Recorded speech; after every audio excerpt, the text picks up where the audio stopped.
ma'am. Thank you for your time, and these are the questions to be answered. So number one, do you think that people should use social media in exercising their freedom of speech? Yes. Okay. Next question, what should be the limits of freedom of speech in social media? Limitations in terms of freedom of speech, I think that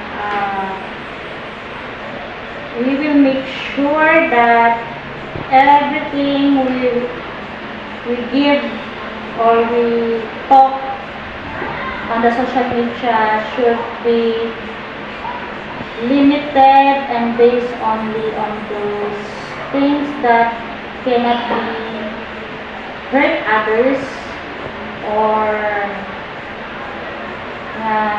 pwede natong ikadaot sa uban throw negative comments to those people na we want to throw something about him or her. So, we can give information, social awareness, knowledge, to the public. And the best way of doing that is through social media. But then, we will not go against the views of others that will provoke them someday, that will lead to distractions. Okay. So last question, should we hold people accountable for misuse or abuse of social media in exercising their freedom of speech? Why or why not? Yes.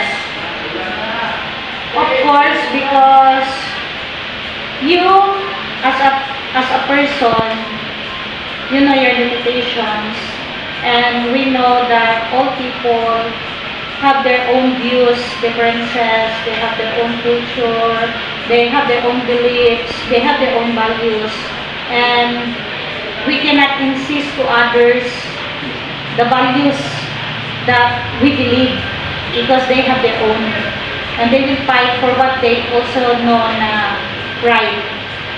So I think we should be more responsible with that if we don't want to create chaos around us, and we can live peacefully between or among others.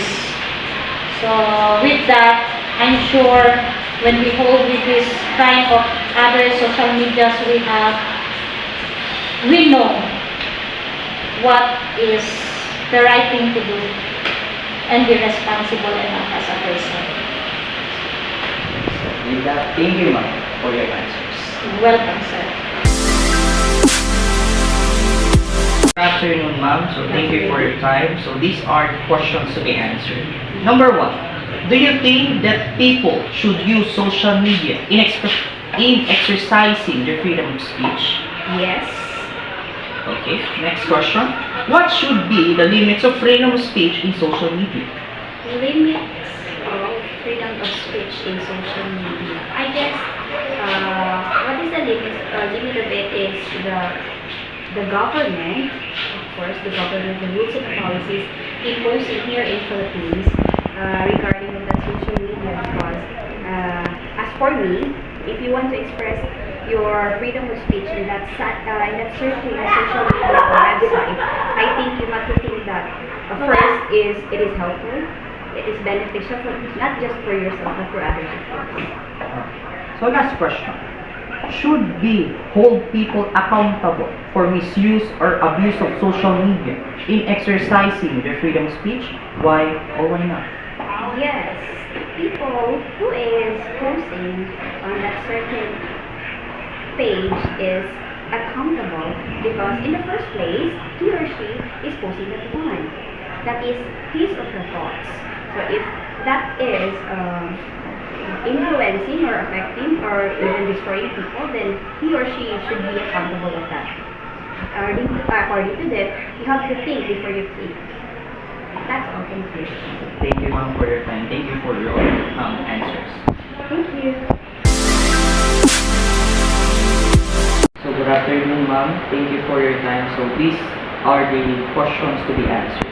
Number one, do you think that people should use social media in exercising their freedom of speech?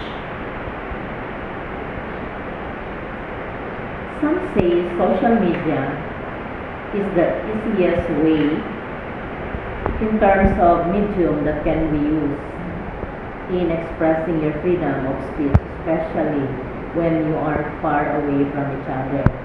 But sometimes we are also limited due to internet connection, so we can access immediately.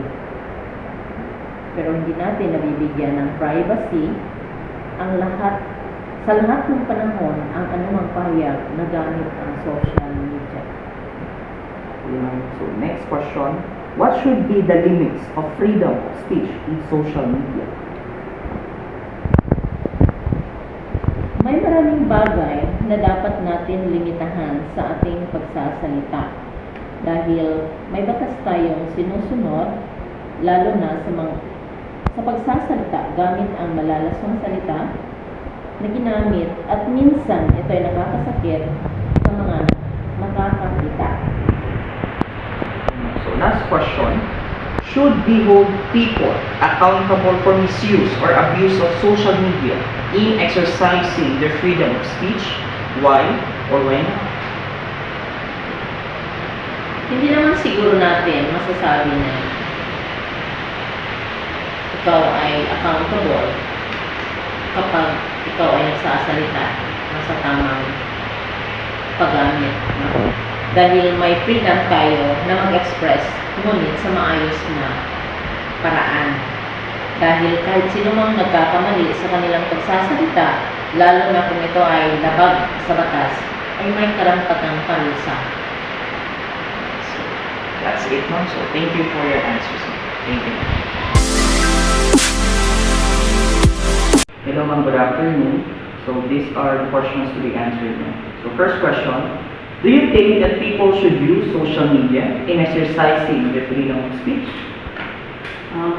Yes, I think because nowadays, diba, kasi more people are used to it with our technology. So therefore, firms na involved, techie kayo sila. So, okay ra, pwede ra sila na their ways of means to have their freedom of speech ba? Yes. Is through social media.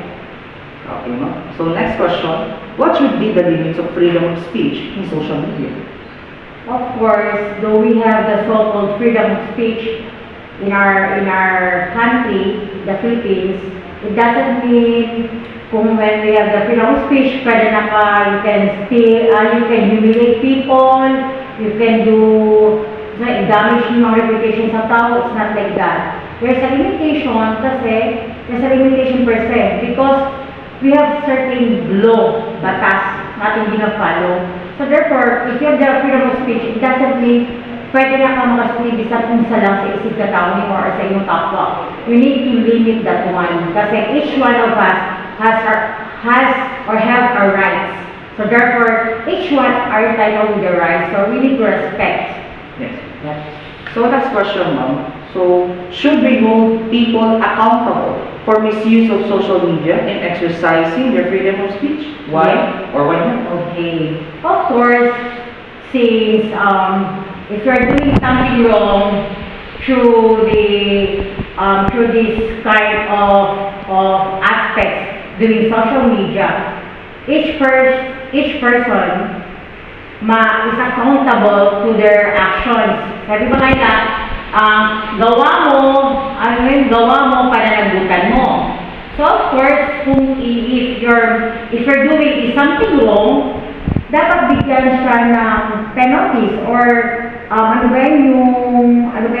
hindi naman kaparusahan, hindi naman punishment, but siya legal actions. Kaya nga, in our social media, natin daw ng cyberbullying, cyber law, di ba, nakaingato. So, dapat i-practice ko siya. It doesn't mean na i-tolerate the wrongdoings. Dapat, meron pa rin sinapalo tayong batas or rules. That's it. So that's all, ma'am. Yes, thank you so much.